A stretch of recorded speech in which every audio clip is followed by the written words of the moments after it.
Managing director Shri జీవి రమణరావు గారు జ్ఞాపికను అందజేస్తారు.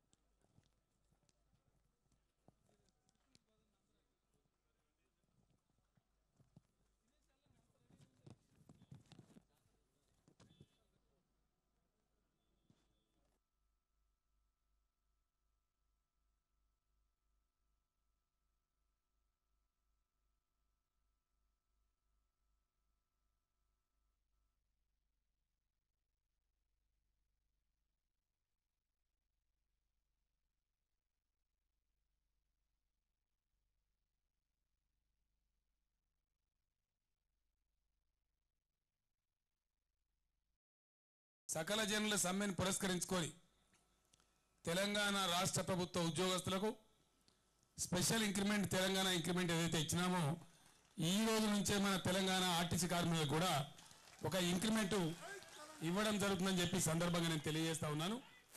ఇది 18-20 కోట్ల భారం ఆర్టీసీ మీద పడుతుంది. కానీ ఆర్టీసీ మీద భారం వేయకుండా రాష్ట్ర ప్రభుత్వమే దీన్ని ఈ సొమ్మును ఆర్టీసీకి సమకూరుస్తుందని కూడా నేను తెలియజేస్తా ఉన్నాను. రెండవది, మొన్న సమగ్ర సర్వే తెలంగాణ రాష్ట్ర వ్యాప్తంగా చేపట్టిన రోజు మీకు సెలవు ఇవ్వలేదు. ప్రపంచమందరికి ఇచ్చినారు కానీ ఆర్టీసీ కార్మికులకు ఇవ్వలేదు.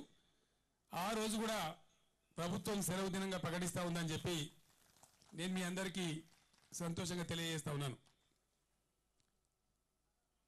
10,300 బస్సులతోని భారతదేశంలోనే 3వ అతిపెద్ద రవాణా సంస్థ, బాధ్యత కలిగినటువంటి సామాజిక బాధ్యత ఉన్నట్టుగా నెరవేర్చాలనుకునే చిత్తశుద్ధి ఉండే ఏ ప్రజాస్వామ్య ప్రభుత్వమైనా ప్రజలకు రవాణా సౌకర్యం కలిగించడం ప్రభుత్వానికి కొంచెం ఖర్చుతో కూడుకున్న అంశమైనా కొన్ని సందర్భాల్లో నష్టాలు వచ్చినా తప్పకుండా అది సామాజిక బాధ్యత. దాన్ని మనం చాలా చక్కగా నెరవేరుస్తూ ఉన్నాం. ఇది మా ఆర్టీసీ అధికారులు, కార్మికులు మీ చెమట చుక్కల ఫలితమే 90 లక్షల మంది ప్రయాణికులు ఒక చోటు నుంచి ఒక చోటకు సురక్షితంగా చేరుతా ఉన్నారు. దానికి కూడా మీ అందరినీ నేను అభినందిస్తూ ఉన్నాను.